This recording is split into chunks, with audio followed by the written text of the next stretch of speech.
In mid-February, with some 4 months to go before his NHS was due to open its doors, the doctor's verdict was ready to be announced.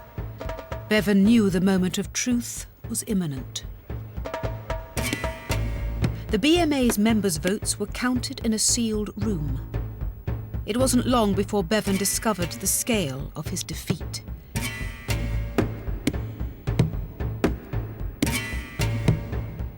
Rejection followed rejection followed rejection.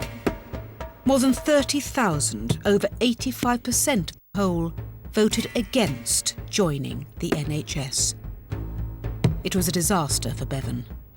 The voice of the BMA had become stronger and louder than ever. Let me ask how you propose to work the medical service without doctors. You can't bring in the troops or anything like that. Let us realise that this temporary Minister of Health is only like a very difficult patient determined to get his own way by whatever means. But this totalitarian socialist government will soon be superseded. Bevan faced a crisis, personally and politically. No doctors meant no health service. His critics began clamouring for his resignation.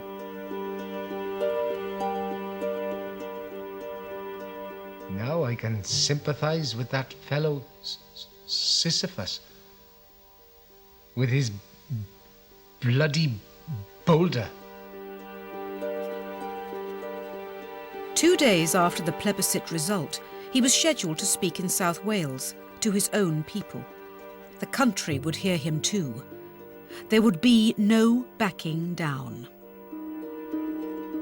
No matter what harsh words may come from the mouths of the great, kind words lie in the mouths of the weak and the sick and the poor, who will now have access to what was formerly held from them.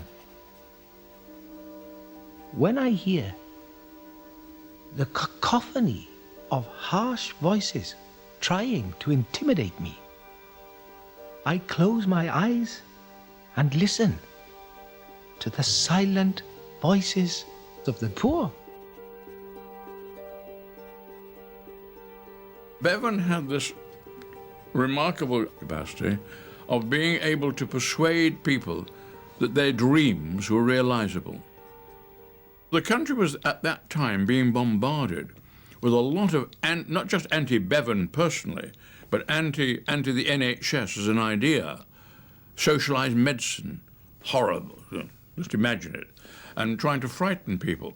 What I think they misjudged was that there was an enormous support in the country, not just the working class, often among the middle class too, who had remembered how difficult it was before the Second World War.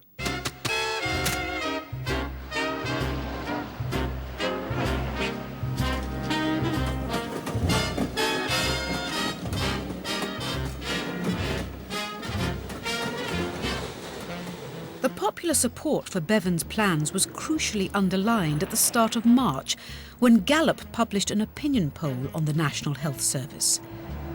In a post-war grip of shortages, rations and endless queues, life in Britain may have looked grey, but the mood was optimistic, excited about the future. The poll revealed overwhelming public support for the NHS. Only 13% were on the side of the doctors.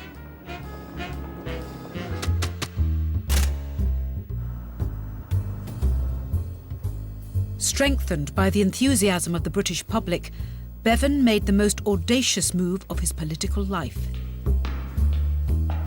In a bid to undermine the BMA, he went over the heads of the ordinary GPs who'd rejected him and straight to the door of the grandest doctor in Britain, Lord Moran, the president of the Royal College of Physicians.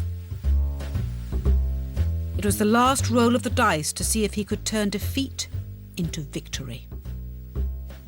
Lord Moran was a rather lordly figure. He presided over the affairs of the Royal College of Physicians with a very firm hand. I think he served for longer as president of that London Royal College longer than any other president in recent memory. Lord Moran, it was sometimes said, was the only doctor in the country with just one patient. But what a patient. My father was notable for looking after Winston Churchill. With no notice, I mean, Winston would suddenly say, you know, we're off to where it was, Greece or Moscow or somewhere like that. And off he went, you see, with his patient. Yet Churchill and Bevan were still bitter enemies. A petrified adolescent, Bevan had called Churchill. The minister of disease, Churchill spat back. By going to Moran, Bevan was marching into the heart of the enemy camp. If he could win him over, then the rest of the profession might follow. But Moran was as cunning as Bevan. Lord Moran, his nickname was Corkscrew Charlie because he was so devious. He was devious, but he was a politician, a medical politician.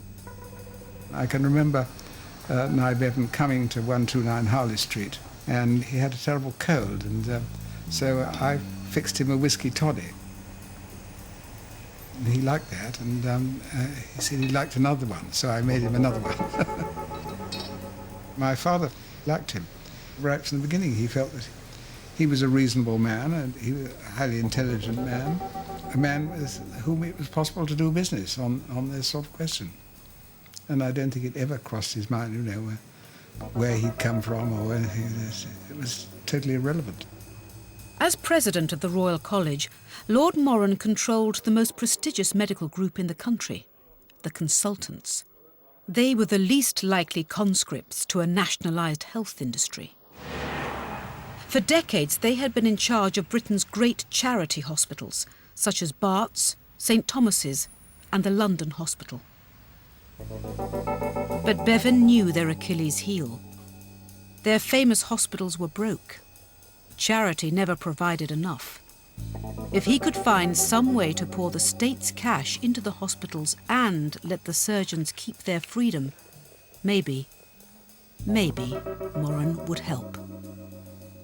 Lord Moran realised that Nye Bevan was giving the consultants control over the means of production of healthcare.